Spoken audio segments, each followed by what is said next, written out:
Today, I'm going to be continuing my series on PLG or product-led growth, and today's topic is high-velocity sales. I'm going to walk you through what the heck that is. I'm going to tell you the benefits of it and why you might get some internal resistance to it. No, God, please, no! If you try implementing it at your AI or B2B SaaS software company. All right, let's do it.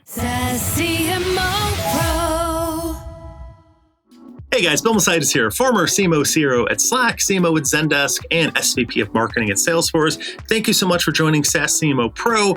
If you like topics like product-led growth, high velocity, freemium, building brands, follow this channel, give it a like, give it a subscribe. Really appreciate your support. So today we're continuing the PLG series, and I've got a whole host of videos on all the different elements of PLG, from land and expand to freemium to making products simple to the top PLG metrics. And by the way, links to all those videos are in the description below. But today's topic is on you would think a pretty simple and self-explanatory motion, which is high velocity sales. Now, high velocity sales, this idea of, hey, you're doing a lot of sales. We need all the sales we can get. You know, at motion, they're flying through. Sometimes that'll be referred to when you have an SMB segment and you still have salespeople that are selling to it and they're just selling a ton.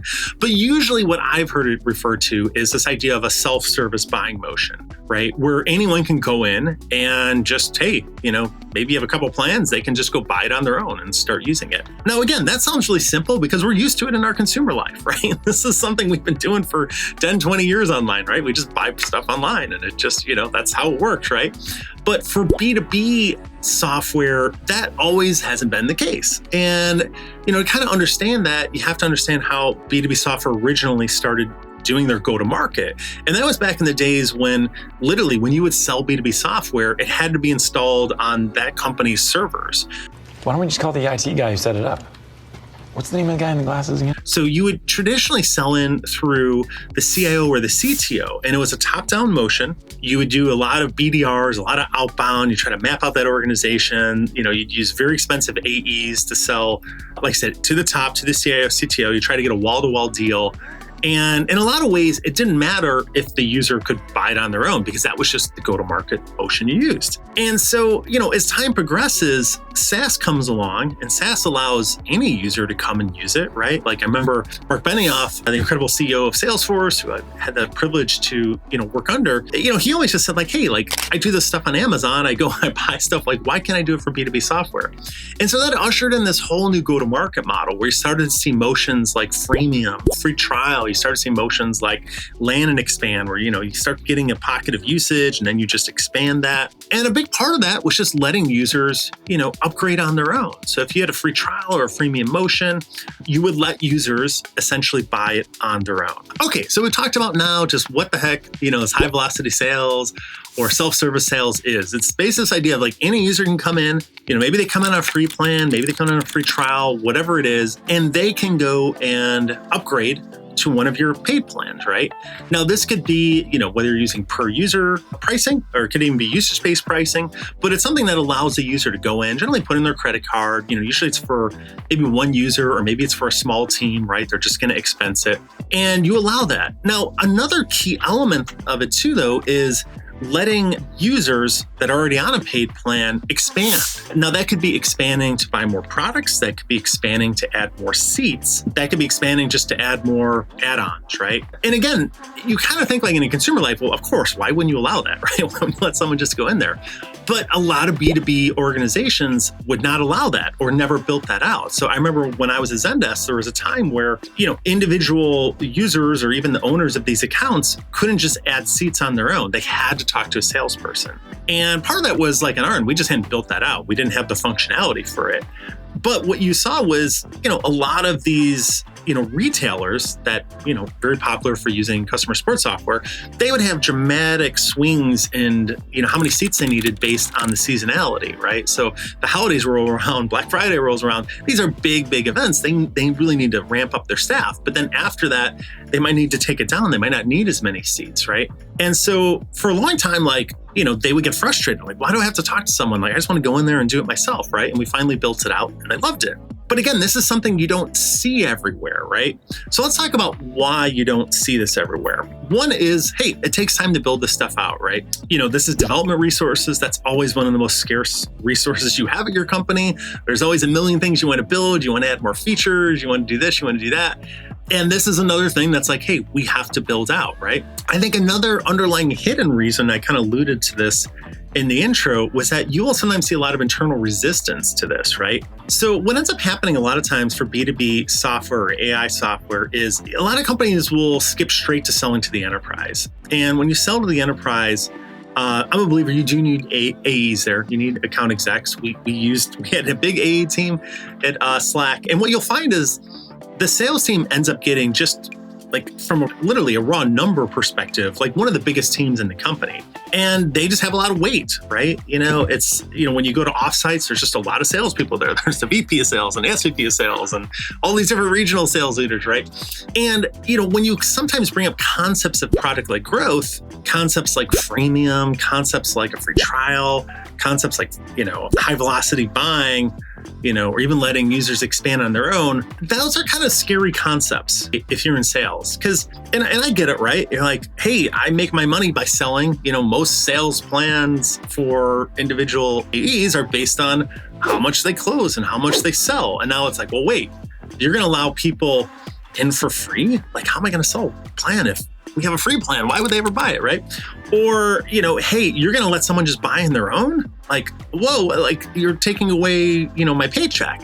I don't really agree with those. Like, and I've done separate videos on why I think like PLG is actually an enterprise salesperson's best friend, but you're going to have that resistance, right?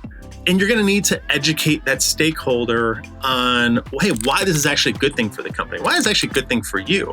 So historically, what will happen too is when you have a self-service motion, the people that predominantly use that are either SMBs, right, small to medium-sized businesses, or people that are part of large enterprises, but it's more of like a land and expand motion, right? You have a small team, in Southeast Asia that wants to start using Slack for the first team, and they're part of a giant company, but they just want to start using it, right? And you want to allow that, right? And a big part of PLG, you've hopefully been watching this series and been learning on this stuff, is you want to reduce friction, right? Friction is the enemy of growth. You don't want to have, cognitive friction, adoption friction, pricing friction, right? And, when you just want to let someone use and start buying will move up to one of your paid plans, you don't want to create friction there, right? You don't want to be like, okay, actually, you can't do that. Like, doesn't that sound weird, right? You want to give us money? Sorry, you can't do that, right? We have to route you to actually talk to a person to, allow them to give you money. And part of it too is I think a lot of people have bad experience with sales over time. Some have great experiences, some have bad experiences, but it's like you need to buy everything in this plan and there's a lot of pressure. And so when you kind of go this route, you open it up. Now, what ends up happening a lot of times too that I see is that when you start to allow high velocity buying, it naturally fills in, like I said, that SMB segment and that early adopter seed and growth segment. And in a way, like you don't want your salespeople focusing on SMBs, right? Like I've seen AI companies that will use sales for every single segment. And when you start getting into the SMB segments, you're just, a lot of times, like the unit economics don't work, right? When you literally calculate an hour of a really good AE's person time and, how much you're making on an ASP, average sales price for an SMB, the unit economics just don't work, right? It's like you're losing money on those transactions. So it makes sense to automate that, right? To do high velocity buying, self-service. So that's kind of a huge benefit of it.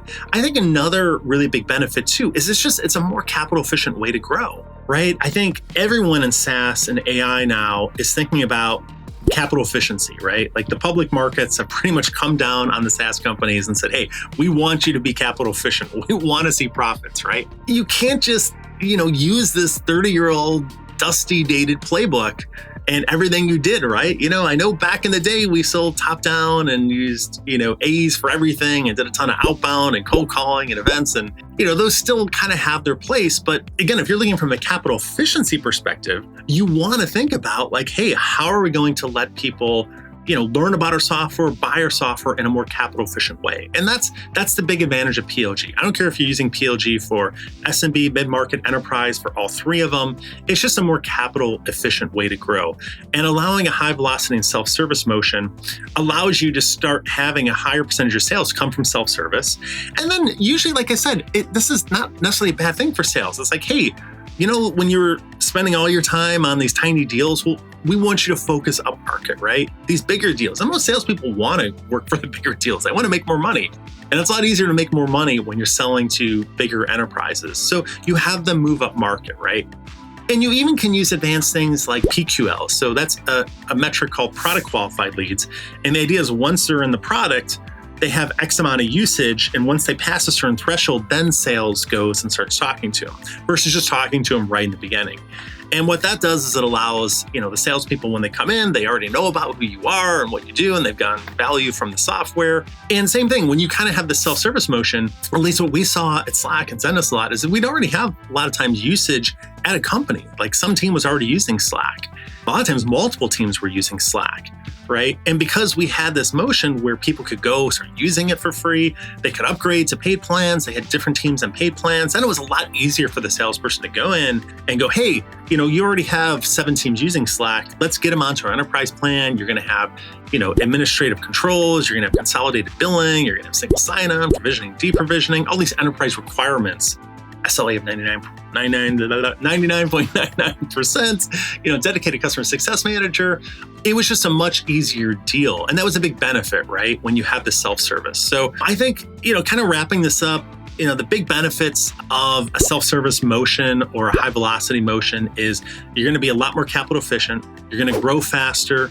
It's going to allow you to target and serve the SMB market. So a lot of SaaS or AI companies skip that segment. And I think that's a big mistake. I've done a whole video on that one. But the basic idea here is the SMB segment is your marketing engine. There's just a lot of SMBs out there. And if you're using it, they're talking about your software, talking about your A tool, they're recommending it. So your awareness goes way up, right? And even at Salesforce, we always wanted to make sure that we could serve the SMBs because again, there's a lot of them, right? You're not going to make as much money on the SMBs, but like I said, they're a huge marketing vehicle for you. So having a self-service motion allows that. And also, I think one understated benefit of this is it's just a good experience, right? I come from the camp of a very customer-centric philosophy, right? Where you think about your brand as a sum of all these little interactions that people are having with your company. And that's not always just the software. That's your interactions with the sales team, the marketing team, the legal team, the success team, the support team, all these little interactions. And when you allow this frictionless, easy way to start using your software and to buy it and to maybe expand on your own, right? That's nice. Some people are going to like that. Now, some people are going to want to talk to sales and they have questions and they want to know how this works. And again, the bigger you go up in the company size, traditionally, you're not just dealing with one person, you're dealing with 5 or 6 stakeholders that all need to sign off on the deal. You need to get legal and procurement and IT and line of business and C-suite. It's a complicated deal, which is why good A's are worth their weight in gold. But for a lot of people, that's just a really good experience, right? And when you deliver good experiences, you have a high net promoter score. When you have a high net promoter score, you have a ton of word of mouth growth. When you have a ton of word of mouth growth, you're growing capital efficiently, right? In a lot of ways, the word of mouth growth is what allows you to also have these more expensive sales motions or allows you to run larger paid advertising campaigns or some of the more expensive ways to grow because you'll have kind of a blended CAC, cost of acquisition. These are the different reasons why, I love having a self-service motion, both for buying, for expansion. It's one of these things that it sounds simple. And if you're starting your AI company today, just build it in, right? It ends up being a lot harder for companies that are more established, CDE, pre-IPO, especially if they've been predominantly an SLG company or sales like growth company, because there's just a lot of fear and internal resistance. And that doesn't mean you shouldn't do it. It just means you have to kind of walk in eyes wide open and educate these stakeholders on why this is actually a good thing for them. But it's an important one. So anyways, I'd be curious to hear from you guys. Have you used high velocity buying for your AI tool, for your self-service, especially if you're selling to like mid-market or enterprise? Have you felt resistance to it? Do you like it, right? Maybe some people don't like it. I'd love to hear, give me the other reasons why you think self-service is bad. I was a big believer in it, but I always read the comments. I love hearing this. And like I said, if you like hearing about these topics, give me a follow, give me a subscribe, give me a like. It really helps the channel grow, and I really appreciate you stopping in today. So thanks so much for joining.